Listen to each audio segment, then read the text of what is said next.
Next on Relevant Radio, your favorite weekly appointment. It's time for the Nazareth Project. Faith, marriage, and family talk for the everyday Catholic. With your host, Lydia Lococo.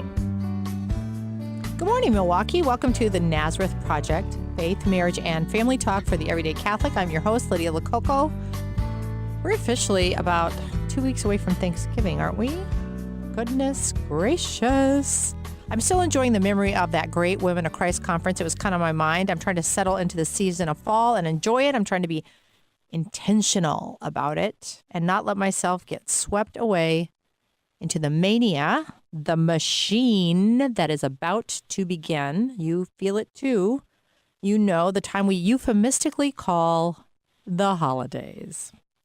It actually begins right after Halloween. And then, like I said, Women of Christ comes right up after that. And they just smear right into Christmas, don't they? All those holidays. Do you like that word smear? That's a technical term. New vocabulary on the Nazareth Project. Well, I'm not going to be part of that machine this year. I am staying back. I'm not going too near the whirlpool, lest the hem of my dress get caught in the gears and I go whirling and get dragged into that big, massive monster that is the Christmas machine. Because all of this that's coming ahead, as we look ahead, is a big consumeristic monster. And it's a thing we call marketing. Makes everything look slick. I'm narrowing my eyes at my producer because she's a marketing person. I'm just in the mood lately to go on yelling and screaming into the streets and yell to everyone that the emperor has no clothes. And you know what I mean. You know, when you see ads and you see commercials, for example, I'll give you the perfect example. Sell something called love. They sell love, but they sell it in a way it has very little bearing in reality. You know, the percentage of couples that are living together is in direct correlation to the bigger and more grand weddings. White dresses everywhere.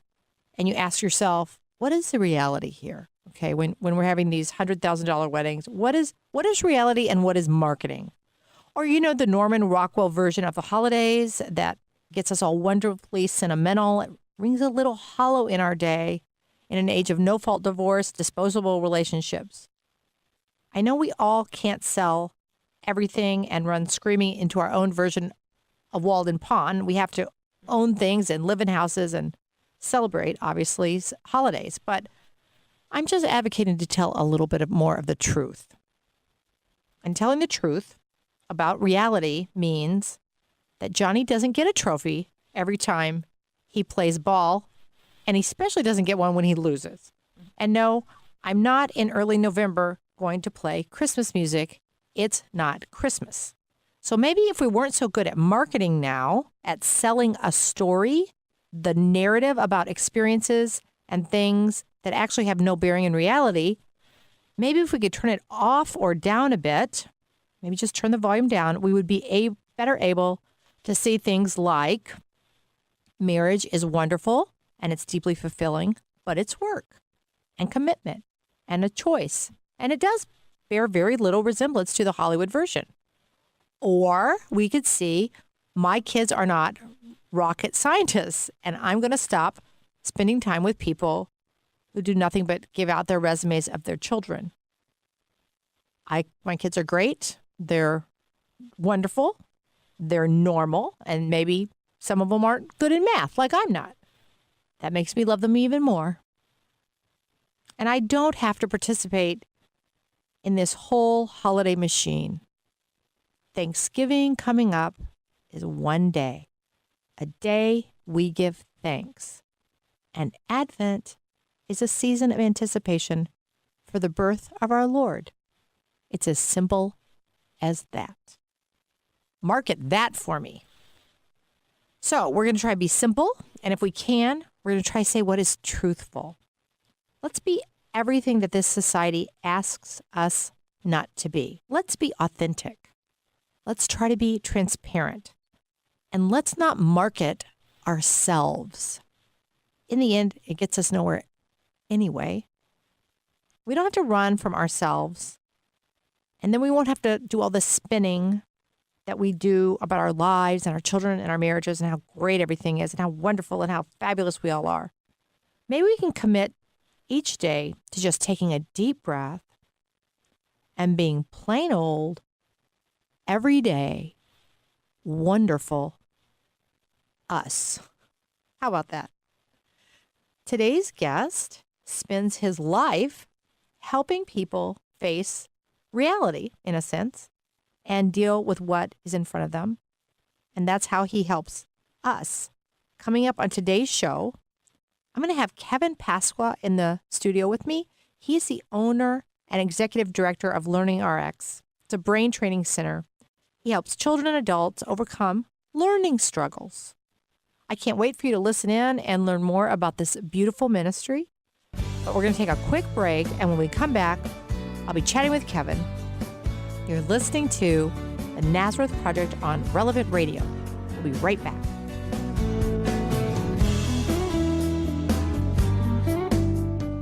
In today's car buying marketplace, the difference is the people inside the dealership. Uptown Motors sets the bar in customer service. Here's Uptown Motors' third-generation operator, John Pentler. John, tell us about Uptown. We're a firm believer that business and customers can get along and do things in a mutual way here. I mean, what's good for our customers is good for our dealership. And what we really thrive on is having people come back time and time again. And the only way to make that happen is to do business in a way that it's beneficial for both sides. You know, the deal has to be right, the car has to be right. And you know what? In some cases, you come to a dealership and you have the fear that you're going to be talked into too much car, things that you don't need. And you know, really, what we look at is finding a mutual beneficial way to move forward on a car deal.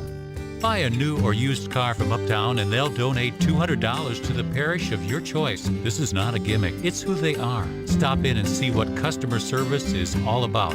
Uptown Motors, Catholic owned, Catholic proud. RelevantRadio.com, keyword Uptown.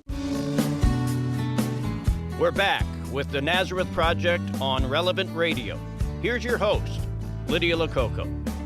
Welcome back to the Nazareth Project, Faith, Marriage, and Family Talk for the Everyday Catholic. I'm Lydia Lococo. You know that. And today with me is someone you might not know, Kevin Pasqua. Kevin, welcome to our show. Thank you. Pleasure to be here. I'm going to give an intro to Kevin, but he's going to actually do all the filling in because this is my first time to meet Kevin. Usually I have people on the show that I know, and so this is really interesting for me. Kevin is the owner and executive director of Learning RX, Milwaukee Brain Training Center in Waukesha. And through the center, he helps students and adults and seniors and even accident victims to learn how to learn. I told Kevin I hear his ads on Relevant Radio. I've heard a lot about him locally because I get around. So I'm very interested to hear. You're going to give us an elevator speech on your company, and then we'll settle in. Perfect. Well, Learning RX is the number one cognitive skills trainer nationwide. There's 88 centers. This is the first one in the Milwaukee area. If our plan goes well, it won't be the last one in the Milwaukee area. But basically what we do is we do one-on-one training focused on building up those core cognitive skills that we all use to think, learn, and mentally perform. And it doesn't matter whether it's us as adults or our kids in school. And so an example would be that, you know, if you take that fifth grader that's struggling with attention in the classroom, the question is, what's the root cause of that? And the root cause of that can be a weakness in executive functioning, meaning processing speed and short-term memory. And so what we do is we use an assessment tool called the Woodcock-Johnson 3. We assess the strength and weakness of those cognitive skills, and if they're weak, and in the case of attention, it could be processing speed and short-term memory, then we do one-on-one training to build those skills up. And the model to get in your mind is that we're like a gym for your brain. And so it's a trainer working with a student intensely over an extended period of time. And so our typical student will be 4 to 6 hours a week in our center, and it will be somewhere between 12 to 24 weeks. And so that's fairly intense. And a session will be an hour to an hour and 20 minutes. And in that session, that trainer is working with that student. They're going to go over 10 to 15 different exercises focused on building up those skills. And so it is a lot like working out. Now do I have the questions popping into my head because Right. Listeners, you remember I have 8 children, And I was just sharing with Kevin, we have 4 Marquette High alumni, and we have 2 Divine Savior alumni. We have 2 still there. So I've had my fair share of homework time, Yeah. Kevin, around that old kitchen table about 4:30. It's a bad hour. Yeah. So here's my question. Number 1, did I forget to teach them something? Was I a bad mom? And I should have taught them when they were little, and I didn't teach them the right way to read. Is that why they're not paying attention? Oh, not at all. Not at all. And I'll just share part of our own story is we got here, my wife and I, and we got into Learning RX because of one of our own kids who, as it happens to be, is now a freshman at Marquette. Well, when he was a 5th grader, there's no way I would have seen him as a freshman at Marquette. And he was one of these classic kids that he worked really hard. He actually got reasonably good grades. But we looked at it and went, he can't work this hard forever. It's hard on him. It was hard on us. We looked at a lot of different things, including going down the medical route. But it just didn't seem to fit what was going on. And my wife found Learning RX. She, took the steps, put him into a program. She had to go to Madison because there was not one in the area. And, now you fast forward, he was in the program for 6 months. He comes out of that, and here was a kid that didn't like to read, who was now reading above his grade level. Just the way he went at homework in the classroom just improved greatly. His grades improved. But more importantly is he was just much more confident and managed himself in the classroom and doing homework much better than before. And then the confidence follows, and then it all snowballs, right? And then now he's in Marquette as a freshman, and he's not going to be a straight A student, but he does pretty well, and he manages himself, and we help when we need to, but it's not anywhere near like it was. All right, now I want to go down to a deeper level. Sure. Is this a study center tutoring place, or is it something different? It's different. So Kukumon or whatever math. What's the Kumon. Kumon. Well, Kumon, Kumon, Huntington, Sylvan. Yeah, blah, blah, blah, blah. All those things are Great. Appropriate, Right. great Right. for the right thing. Where what we're doing is, it all starts with the assessment. Because what happens is, I used attention as an issue. Let's take reading. What do you do with a struggling reader? The question is, what's the root cause? Why do I struggle as a reader? And you might have been there with one of your kids where you just go over things, and you help them, and you make them sound words out, and you go through that. Well, what can happen, though, is as an individual, if I have a weakness in auditory processing, I'm going to struggle as a reader, because auditory processing is our ability to blend, segment, differentiate, discriminate sounds. Well, if that never worked right in my brain, I'm going to struggle with reading. And so the question is, what do I do about that? Well, more reading doesn't make that better. Well, let me interrupt you and tell you what I would hear from people. Go ahead. One avenue would be we would medicate this child. It could be. One avenue would be we will put him in a school that somebody would, if he can't sit still, we give him a desk that stands up. If he can't, Right. they literally will read tests out loud to Sure. kids. And I'm not saying that, as we said, we're not putting anybody down. All of these things are wonderful, but I see people coming at these problems that you're describing. Man, they are throwing spaghetti at the wall, aren't they? Well, and if you look at it from an educator in a classroom environment, what are they doing? They're adapting to accommodate the students so they can function in the classroom. That's not wrong. Right. It's just not going to the problem. Right. And so that's where we go back to that what you see is, and we've, the studies show that 80% of learning struggles are rooted in a weakness in one or several cognitive skills. And the way you get at that and improve those skills is not by tutoring. Right. Tutoring is appropriate if, say, I missed a significant amount of time in school because of an illness, or if, in our own case, we were overseas for a few years and we came back and we figured out, well, the curriculum is way different, and so we had to do tutoring to get our kids caught up.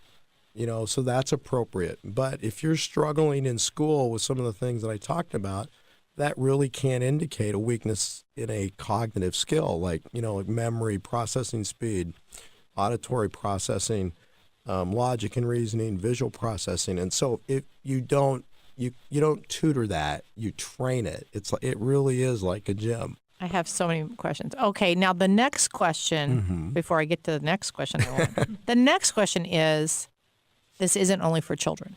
It is not only for children. That's correct. Does Learning RX ever address any kind of thing that would be like memory issues?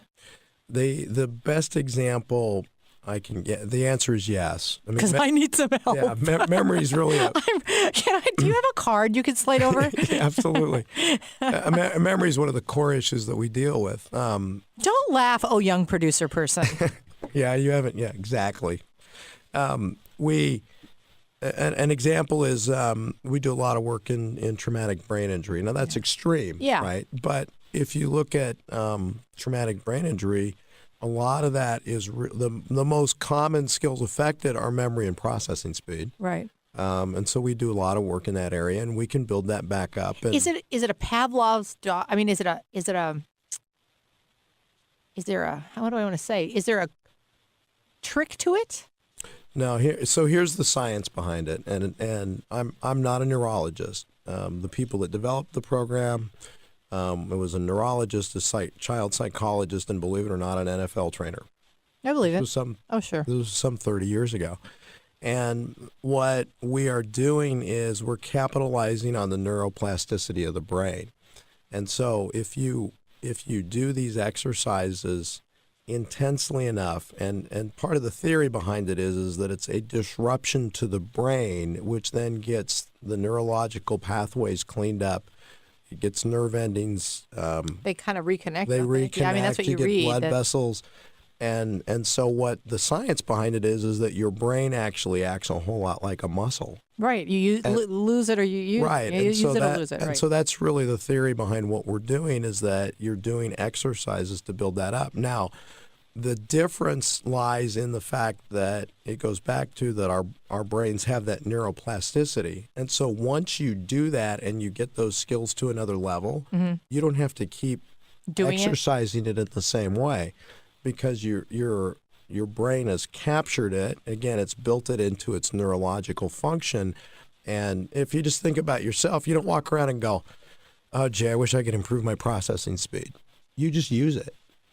Right, it's just naturally a function, and so you keep those functions there, and they don't diminish until something else happens, God forbid, right? And so that's kind of in a nutshell, that's the theory behind it. The other angle I'm looking at this, I mean, as I said, I've had children, and I have friends with children, and boy, this can tear a family apart, can it? It's really hard on family. We experience that with our own family. I mean, you're well-educated people. Yeah.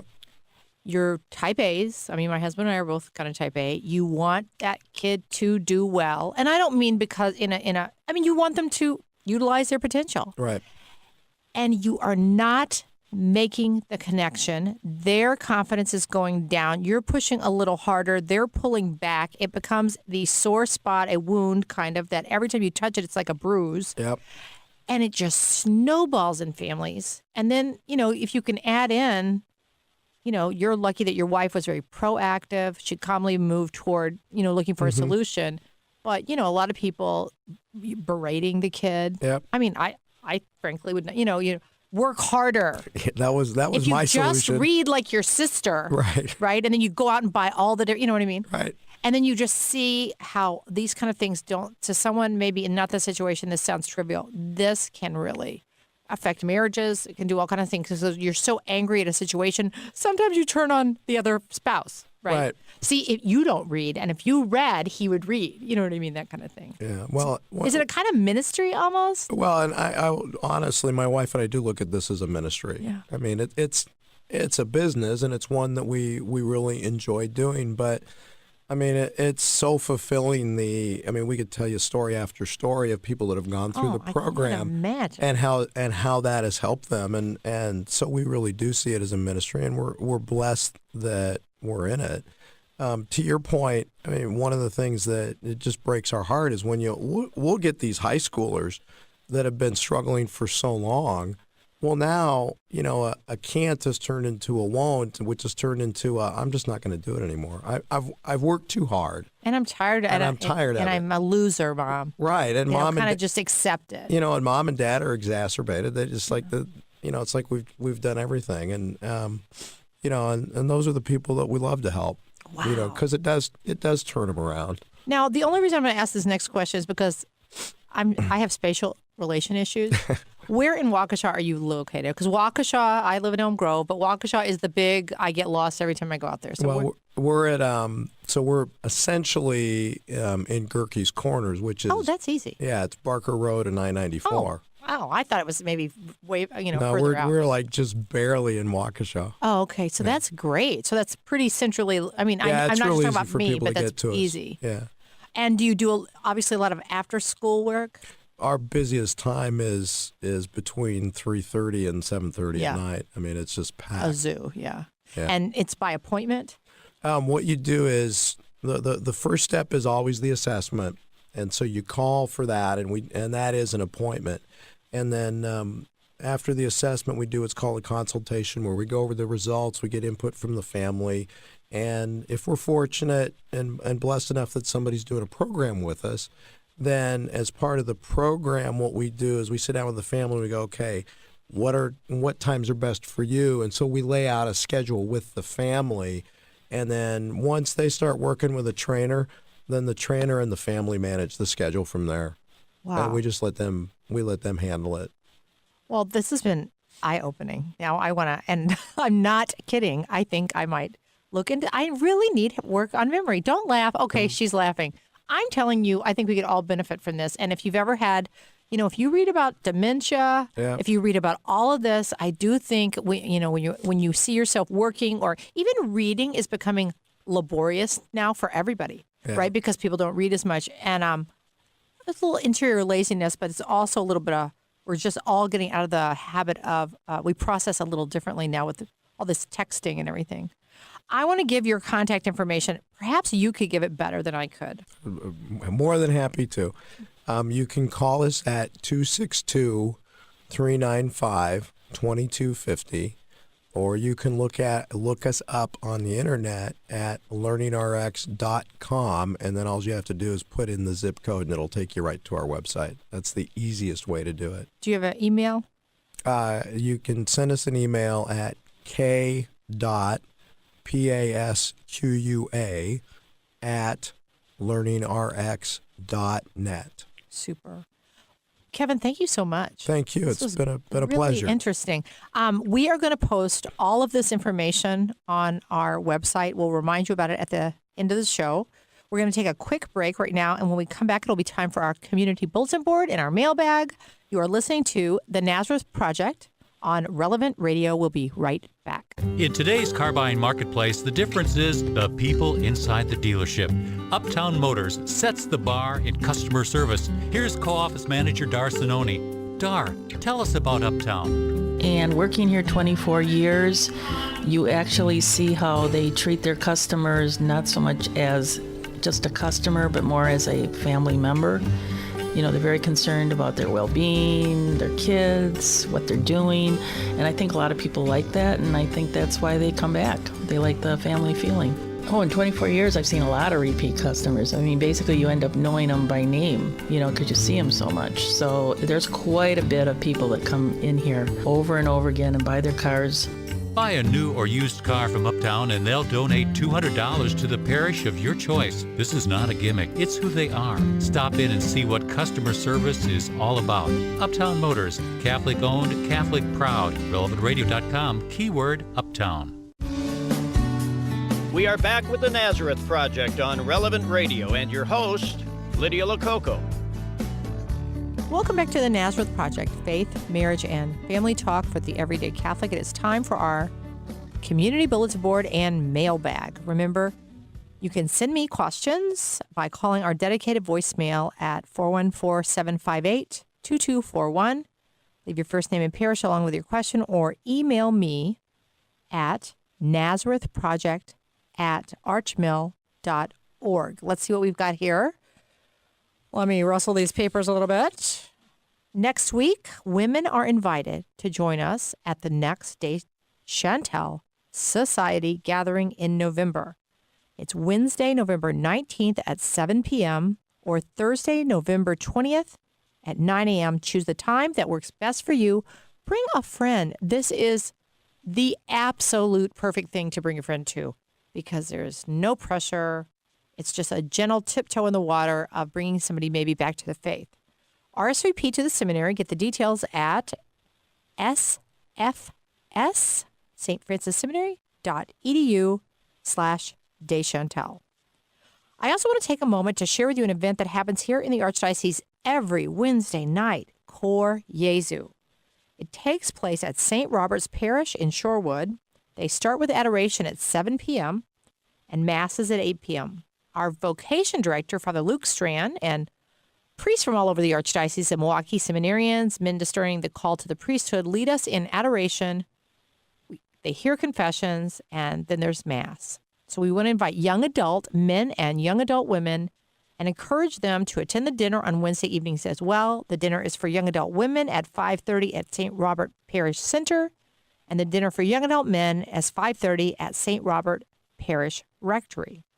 Lastly, I have a special twofer for you, and it's all about Bishop Don Hying. So listen up. December 8th at the Marcus Majestic Theater in Brookfield, there is going to be a film debut. I am not making this up because I couldn't make it up.